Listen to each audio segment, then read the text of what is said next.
Bonjour, bonjour, bonjour. Bonjour. Bonjour, peuple de Dieu. Bonjour. Ne vois pas l'obscurité. Mais bonjour, que tout devienne jour dans ta vie. Amen. Voilà pourquoi je dis bonjour. Parce que si je dis bonsoir, c'est-à-dire que tout devient obscur. Mais je dis bonjour, que le soleil de Dieu brille dans ta vie. Et que le Seigneur te fasse du bien. Que Dieu puisse te combler. Que le Seigneur Dieu puisse t'apporter cette joie. Amen.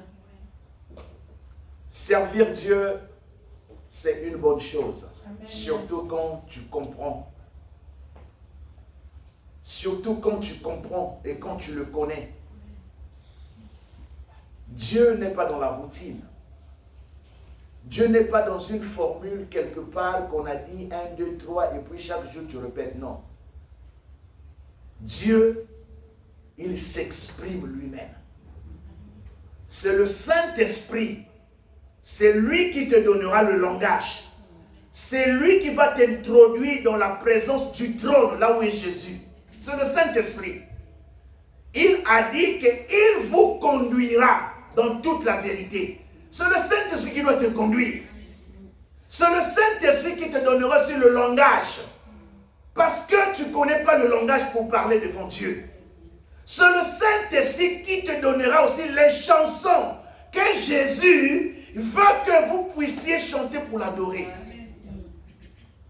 Au moment qu'on chantait, j'ai entendu une voix dire, cette chanson, ça c'est pour l'animation seulement pour les enfants de Dieu. Mais ce n'est pas ce que le Seigneur a besoin. Il y a de ces chansons, nous chantons parce que nous voulons être dans la joie. Ça nous anime. Mais ce n'est pas pour le Père. Mais le Saint-Esprit te donnera ce que le Père a besoin. Que Dieu te comble. Merci, que le Seigneur puisse te bénir pour ce sacrifice. C'est un jeûne. Le jeûne, ce n'est pas se priver seulement de nourriture. Le sacrifice que tu es en train de faire, ça c'est un jeûne. Laisser ton lit et être là. Que le Seigneur puisse te bénir. Avant que nous puissions parler sur notre thème de ce soir, je voulais ouvrir d'abord une parenthèse. La Bible nous déclare dans 1 Corinthiens chapitre 14. Nous sommes dans 1 Corinthiens chapitre 14. C'est tout juste une parenthèse avant que je puisse essayer un peu. Je sais que c'est un peu long, mais Dieu nous fera grâce. On va voir là où on va s'arrêter. Mais ça sera très important pour toi. Que le Saint-Esprit puisse t'ouvrir les oreilles, que le Saint-Esprit puisse t'éclairer, afin que tu puisses rentrer dans la présence de Dieu avec cette connaissance. 1 Corinthiens 14, le verset 32. La Bible nous dit ceci.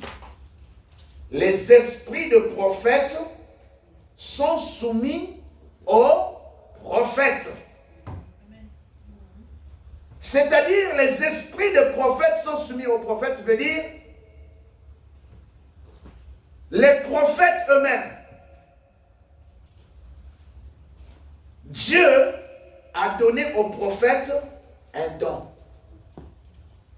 Les prophètes, ils sont maîtres de ce don qui les anime. L'Esprit de Dieu qui est en eux. Lorsque l'Esprit de Dieu est en toi, cet Esprit te donne la connaissance, ça te donne l'intelligence. L'Esprit de Dieu en toi n'est pas aveugle. Tu ne peux pas faire l'œuvre de Dieu comme étant aveugle. Non. L'Esprit qui est en toi. Tu es maître du don. Quel est le don que Dieu a mis en toi? Mais toi, comme prophète, porteur de ce don, la responsabilité est à toi de gérer ce don. Comment ce don est en train de t'orienter aussi. C'est très important pour que tu puisses comprendre dans tel moment ce que je dois faire, ce que je ne peux pas faire. Au moment que tu es devant les gens, comment tu peux être guidé par cet esprit. C'est très important. Nous, en tant qu'enfants de Dieu, parce que notre Dieu veut que nous puissions faire son œuvre avec intelligence. Partout où tu peux partir, tu peux avoir le message de Dieu. Mais ceci ne veut pas dire qu'il donne le message. Mais tu dois te connecter à celui qui t'a donné ce don. Tu dois voir une personne avec qui je vais parler. Est-ce que ces personnes sont concentrées? Ces personnes sont connectées pour qu'ils ne puissent pas jeter ce que je vais leur dire. Donc l'Esprit de Dieu en toi doit te donner cette capacité de comprendre le temps, les périodes, les moments et dans lesquels tu te trouves et les gens qui sont devant toi afin que tu puisses apporter ce que le Père a mis en toi. C'est très important pour nous les enfants de Dieu. La particularité des personnes qui sont utilisées par Dieu. Aujourd'hui, nous allons parler sur le thème « Connaître Dieu pour mieux le servir » dans le domaine, dans la dimension prophétique. C'est très important parce que nous tous, nous parlons prophétie, je suis utilisé, le Saint-Esprit m'a conduit, le Saint-Esprit m'a fait ceci. Mais le don que Dieu a mis en toi, tu es maître de ce don pour savoir comment t'orienter en tout ce que tu es en train de faire. La particularité des personnes qui sont utilisées par Dieu, la douceur, la simplicité. C'est la particularité de ceux-là qui sont porteurs de ce don. L'humilité. Ce sont des signes que vous pouvez lire dans la vie de ces personnes. Car notre Dieu n'est pas un Dieu de désordre. 1 Corinthiens 14, 33. Notre Dieu, c'est un Dieu de paix. La paix dans ce que Dieu a mis en toi et la paix en ce que tu possèdes et que tu transmets aussi auprès de ceux-là. C'est très important. Dieu ne peut pas utiliser. Dieu ne peut pas utiliser.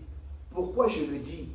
Parce que Dieu, il a cette jalousie de l'esprit qu'il a mis dans chacun de nous. Dieu ne peut pas mettre ce qui est important dans la bouche d'une personne insolente. L'œuvre de Dieu, tu ne peux pas faire avec l'insolence. L'œuvre de Dieu, tu ne peux pas faire avec la brutalité. Il faut, quelque chose doit changer en toi. Celui qui est fort, lorsque tu étais avant, mais lorsque tu as connu le Seigneur, tu deviens une personne douce. L'Esprit de Dieu doit marquer une différence, un changement auprès de toi. L'Esprit de Dieu ne peut pas rester dans le cœur d'une personne orgueilleuse. Alors la question, on peut se dire, mais comment? Mais c'est le don de Dieu. Oui, Dieu, lorsqu'il donne un don, Dieu ne peut plus reprendre. C'est à toi maintenant de savoir ce que Dieu a mis en toi. Lorsque l'orgueil est en toi, Dieu, tôt ou tard, il va te confondre. Voilà pourquoi il est très important pour nous, en tant qu'enfants de Dieu, avant que nous parlions de cette dimension prophétique, que nous puissions comprendre que la chose de Dieu qui est en moi, Dieu ne te l'a pas donné pour embellir ta vie, pour que les gens puissent dire que non, oh, elle a vu, il a entendu. Non. Dieu l'a mis en toi pour que cela soit utile pour l'Église de Dieu. Voilà pourquoi, bien-aimés, nous sommes condamnés chaque jour de revoir ton caractère. Parce que Jésus a dit, bien que tu as les dons, mais tu vas en enfer. Matthieu 7, le verset 21. Ce ne sont pas tous ceux qui disent Seigneur, Seigneur. Les autres diront, mais Seigneur, nous avons prophétisé. Jésus dit, je ne t'ai jamais connu. Voilà pourquoi nous devons travailler beaucoup notre caractère afin que la mission pour laquelle le Seigneur nous a appelés ne soit pas rejetée, mais que cela soit reçu par tous ceux qui peuvent nous écouter. Que le Seigneur mette la compassion dans ton cœur. Avoir le don de Dieu, c'est une autre chose. Mais avoir le fruit de l'esprit, c'est une autre chose aussi. Le don de Dieu, c'est la grâce que Dieu donne à chacun de nous. Mais le fruit de l'esprit, c'est le caractère de Jésus-Christ qui se manifeste dans la personne.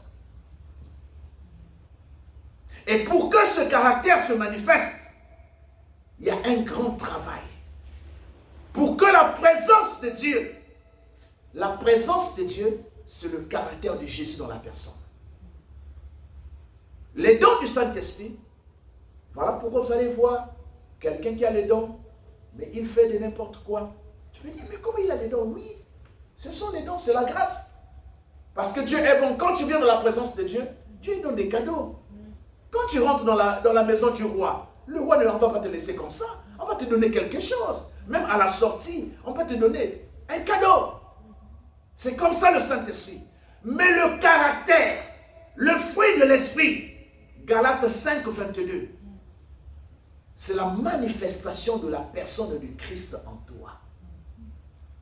Ça, c'est un grand travail qui doit être fait au milieu de toi. Paul a dit ceci dans 2 Timothée chapitre 2, le verset 15.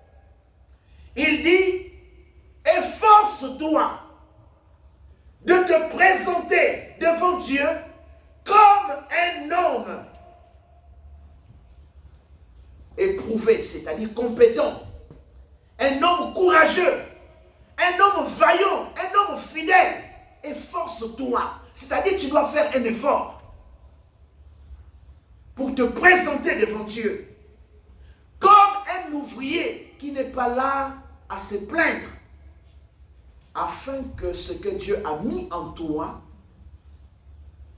puisse briller devant les gens vers qui le Seigneur va t'envoyer. Le message de ce soir, mon frère, ma soeur, c'est plus pour ceux-là qui veulent s'engager dans le ministère. Pour les personnes qui pensent que non, bon, je dois être seulement observateur dans la maison de Dieu, vraiment ce message, ça ne te concerne pas. Le message, c'est pour ceux-là qui pensent que Dieu m'a appelé, je dois m'engager dans l'œuvre du Seigneur. Tout serviteur de Dieu, toute personne qui pense que Dieu l'a appelé, tu dois savoir que tu es esclave des brebis du Seigneur. Tu n'es pas maître, mais tu es esclave. Les brebis de Dieu sont les invités du Seigneur Jésus. Maintenant, toi, en tant qu'esclave, tu es là pour laver leurs pieds. Tu es là pour les conduire vers le maître. Imaginez un esclave. Il est là en train de ne pas bien recevoir les invités. Alors, qu'est-ce que le maître fera de cet esclave? Tous ceux qui sont serviteurs, lorsque tu comprendras le rôle d'être serviteur, ce n'est pas un sujet de gloire. Ce n'est pas un sujet d'élever, c'est moi. Non. Un serviteur, tu es esclave. Jésus a dit, Vous êtes esclaves inutiles, serviteurs inutiles. Les brebis de Dieu, ils sont comme des invités du Maître. Et c'est à toi de les présenter devant le Seigneur.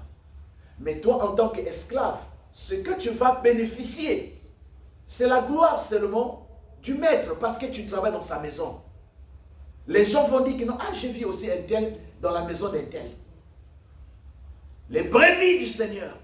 Et le Seigneur, il a une grande attention, une grande affection pour ses brebis. Voilà pourquoi, comme Dieu t'a appelé, le don que Dieu t'a donné, c'est pour les brebis du Seigneur. C'est pour les laver leurs pieds, c'est pour voir leurs plaies, c'est pour prier pour eux, pour les présenter seulement. Allez-y, ils vous attendent. Et si tu comprends ça, tu verras ce que Jésus fera de toi. Tu verras ce que le Seigneur fera de toi. Notre obligation est de mettre à l'aise les invités du Seigneur. Paul a dit dans Romains chapitre 2, « Qui es-tu de juger le serviteur d'autrui? Son maître n'est-il pas capable de le relever ?» En tant que serviteur, notre rôle est de voir l'état des brebis du Seigneur et de les conduire. Je voudrais insister pour dire, Dieu utilisera un serviteur qui sait se rabaisser. Dieu utilisera un serviteur qui n'est pas brutal. Dieu utilisera un serviteur qui est patient.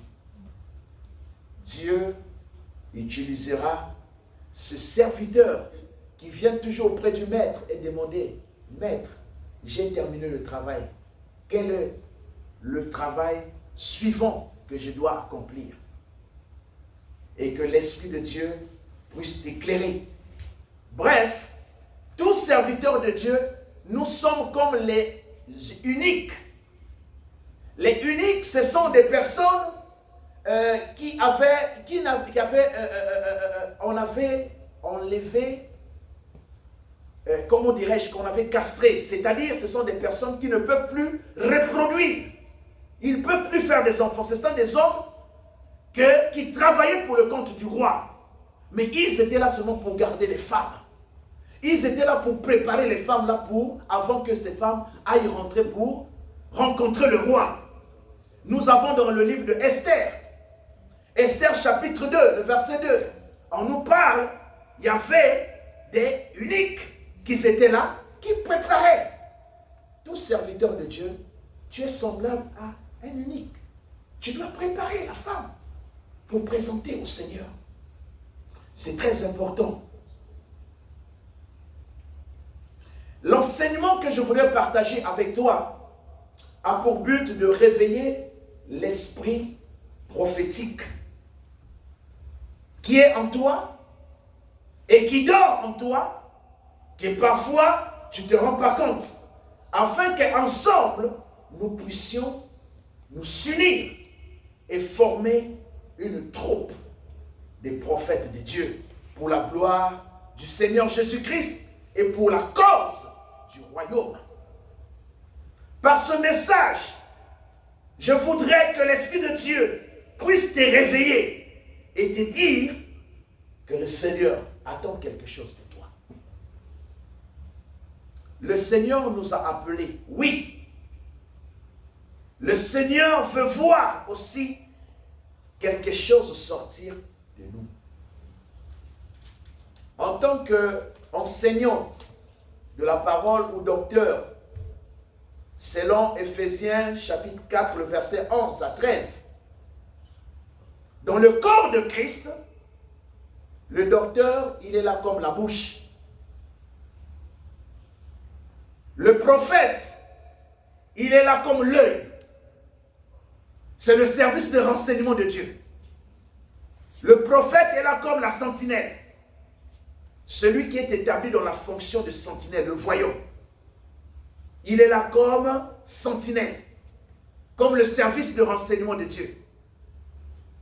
Le pasteur, son travail, il est là comme l'oreille pour écouter.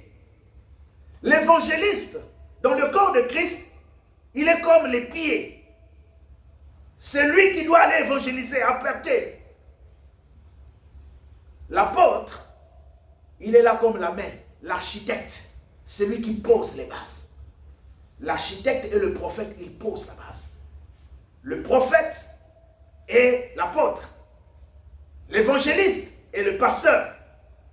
Le docteur, lui, il est là par l'ordre de mission que Dieu lui a donné. Comme il est la bouche. La bouche dans le corps. La bouche, c'est pour goûter les nourritures. Pour savoir, est-ce que, avant d'envoyer ça dans le ventre, la bouche, il goûte d'abord, il voit, mais est-ce que c'est bon? Si c'est pas, il peut cracher. Donc, il est là pour voir si l'alimentation que les enfants de Dieu sont en train de recevoir, quel est le niveau que les enfants de Dieu maintenant, ils ont maintenant. Cherchez cette nourriture qui peut donner, faciliter la croissance dans le corps des enfants de Dieu. Le travail du docteur, il doit se préoccuper pour la croissance de la connaissance des enfants de Dieu. Voilà pourquoi, que ce soit le prophète, que ce soit l'apôtre, que ce soit l'évangéliste, le pasteur, tous les 5 représentent l'autorité de Dieu dans l'Église. Les 5 ministères, ils travaillent ensemble pour accomplir la volonté de Dieu. Mais chacun a reçu une onction par rapport à son appel. Voilà pourquoi tu verras le docteur parler différemment, le pasteur différemment, l'apôtre différemment, l'évangéliste différemment. C'est par rapport à l'onction qu'ils ont reçue. Mais pour aujourd'hui, je voudrais te parler en ce qui concerne le Dieu que tu es en train de servir. Ce que tu dois connaître de Dieu pour mieux le servir dans la dimension prophétique. C'est très important. Les enfants de Dieu, beaucoup de nous, lorsque tu commences à recevoir les informations nécessaires du royaume, et de toi-même tu verras, oh, mais la façon que je prie pas. La façon que je faisais, non, ce n'était pas ça. L'ignorance. L'ignorance. Beaucoup des enfants de Dieu ne veulent pas apprendre. On doit apprendre. C'est très important.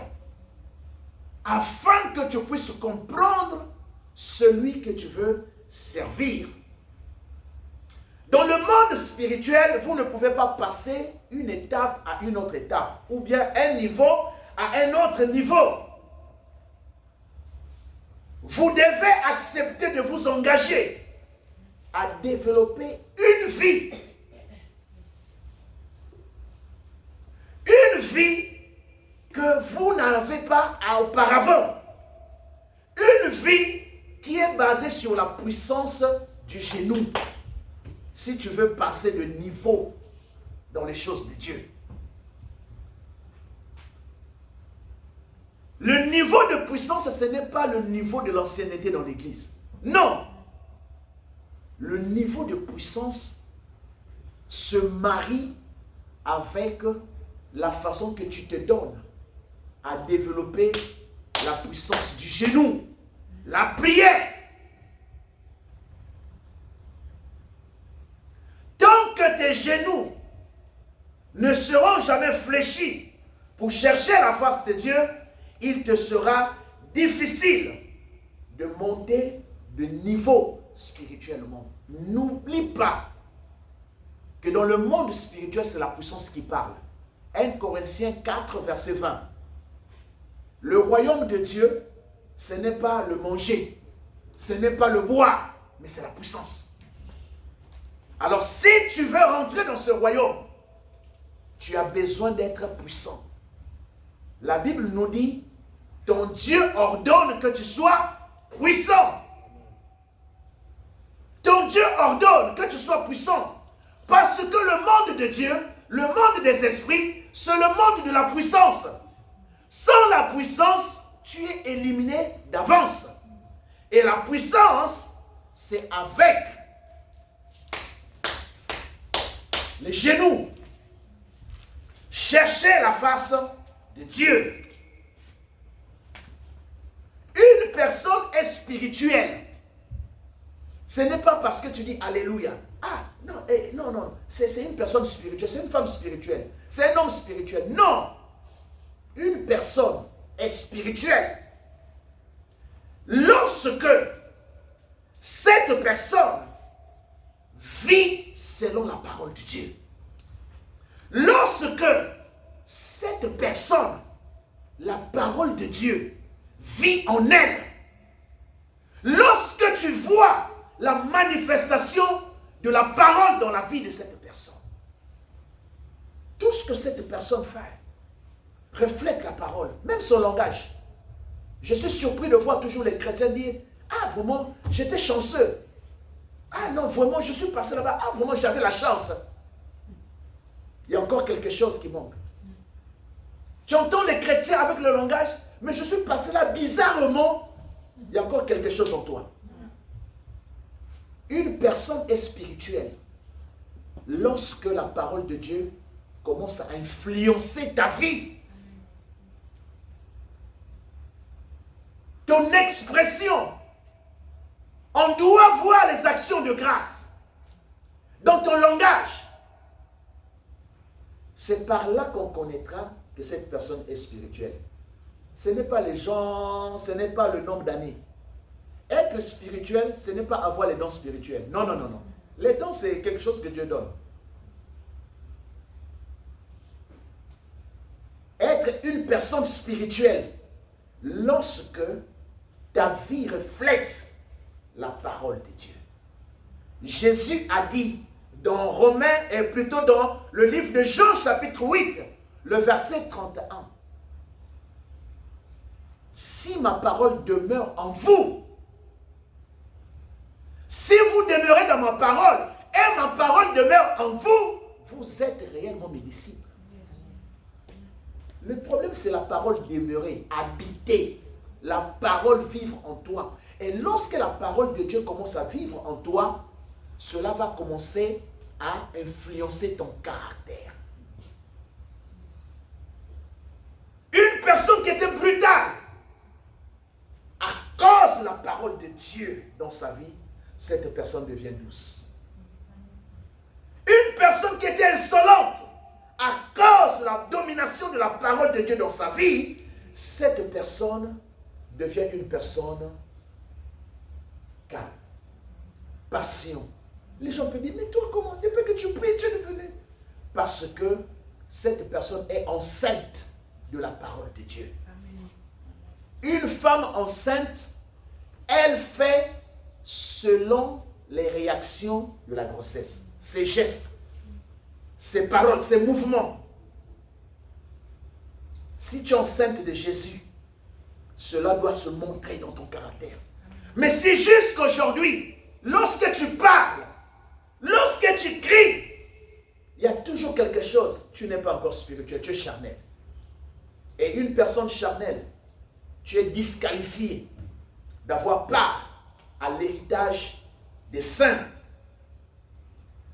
La vie de la chrétienté, la vie comme chrétien, se résume sur deux choses. L'amour et la foi. L'amour envers ton prochain. La foi pour plaire Dieu. Si ces deux choses ne sont pas en toi, dis-toi, tu n'es pas encore chrétien. Dis-toi, tu es encore païen. Tu n'as pas encore Jésus en toi. Laisse que le Saint-Esprit puisse te guider, que le Saint-Esprit puisse te parler, que le Saint-Esprit puisse te révéler ce qui est la volonté de Dieu pour ta vie. C'est très important. Chaque jour, regarde ta vie. Tu ne peux pas chercher à connaître le Seigneur tant que en toi, il y a encore des choses qui te réclament. Tu ne peux pas prétendre connaître le Seigneur tant que ton regard est encore ailleurs.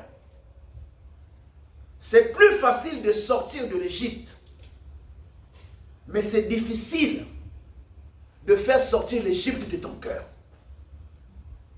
Ah, je ne suis plus du monde. Moi, je ne suis plus dans les bars. Moi, je ne suis plus. Mais dans ton cœur, ce qui sort, ça montre que tu es encore en Égypte. Voilà pourquoi, enfants de Dieu, peuple de Dieu, ministre de Dieu, envoyés de Dieu, ceux qui sont appelés pour servir le Seigneur, tu dois savoir que c'est une bonne œuvre, servir le Seigneur. Mais, chaque jour, tu dois revoir ta vie.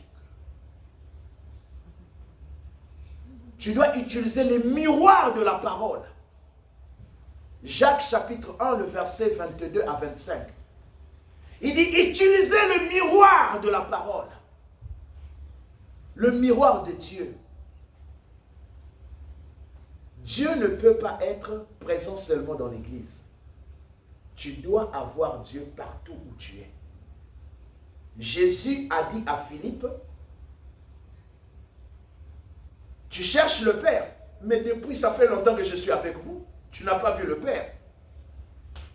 Tu es la manifestation de la présence de Christ.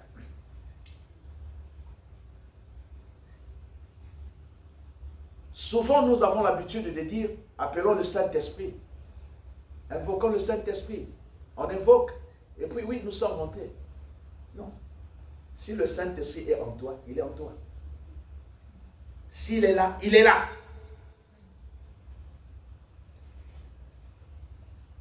Jésus a dit dans Jean 14, 23, si vous gardez ma parole, mon Père va vous aimer. Et moi aussi, je vous aimerai. Moi et mon Père, nous viendrons faire notre demeure chez vous, chez toi. Mais si Dieu, Jésus, ils sont venus faire leur demeure en toi, mais lorsque tu pries, ton intention, tu es en train de chercher Dieu au ciel, mais Dieu est en toi. Il est en toi. Le problème, parce que tu es ignorant. L'Esprit de Dieu est venu et en toi. Et il doit te parler. Il doit te parler. C'est lui qui doit te montrer la direction. Aujourd'hui, nous allons parler, connaître votre dimension prophétique. Ça, c'est le premier point. Je vais essayer un peu d'être court, bien qu'il y a beaucoup de choses qu'il faut apprendre. Nous avons beaucoup de choses à apprendre lorsque nous voulons connaître notre dimension spirituelle. Dans notre dimension prophétique plutôt, nous sommes en train de parler, c'est l'ambiance dans laquelle un enfant de Dieu doit se trouver. C'est l'ambiance, l'atmosphère dans laquelle un enfant de Dieu doit commencer à vivre. Le poisson, la gloire du poisson, c'est de se trouver dans l'eau et puis nager. C'est ça, son ambiance. L'ambiance du poisson, c'est de se trouver dans l'eau. L'atmosphère du poisson, il se sent bien quand il est dans l'eau. Mais quelle est la bonne atmosphère pour l'arbre? Si tu prends l'arbre, tu mets l'arbre comme ça, mais l'arbre va se sécher. Mais l'arbre, quand tu l'enfonces dans la terre, l'arbre, il enfonce ses racines et se sent bien. Et un enfant de Dieu, c'est dans l'atmosphère prophétique. C'est-à-dire l'atmosphère qui est contrôlée par l'Esprit de Dieu, qui est le Dieu des esprits de prophètes. Tu dois comprendre cela. qui veulent vivre dans la dimension prophétique doivent embrasser la voie de la lumière. Doivent accepter de s'engager dans la voie de la pureté. C'est-à-dire vivre dans la sainteté, savoir garder leur corps dans la sainteté. Parce que Dieu ne peut pas utiliser un vase qui est sale. Non, Dieu ne peut pas. Connaître la dimension prophétique. Dans ce sous-thème, nous voulons parler, chacun de nous doit faire le diagnostic spirituel afin de savoir quel est son niveau spirituellement parlant. C'est très important. Tu dois faire aussi le diagnostic. Chacun de nous a l'habitude d'aller faire le check-up à l'hôpital. Nous faisons le check-up. Mais pourquoi tu ne fais pas le check-up spirituel? Pour que tu puisses comprendre ton niveau. Le niveau spirituel d'une personne, ce n'est pas seulement que tu t'arrêtes là seulement parlant en langue. Non, non, non. Tu dois rentrer en profondeur.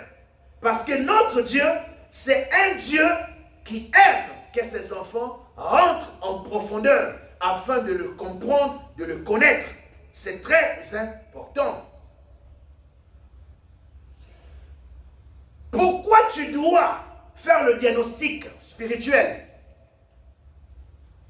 Afin de permettre à la grâce de Dieu qui est en toi, le don de Dieu qui est en toi, le don de Dieu en toi doit grandir.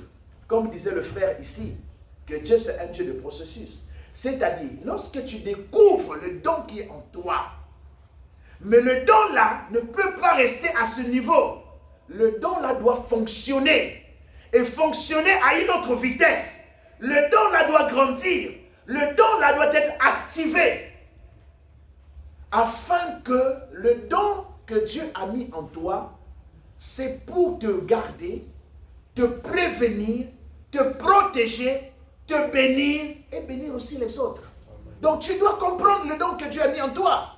C'est très important. Si tu demandes aux enfants de Dieu, quels sont les dons que tu as? Chacun dira, moi je parle en langue. C'est tout ce que tu connais.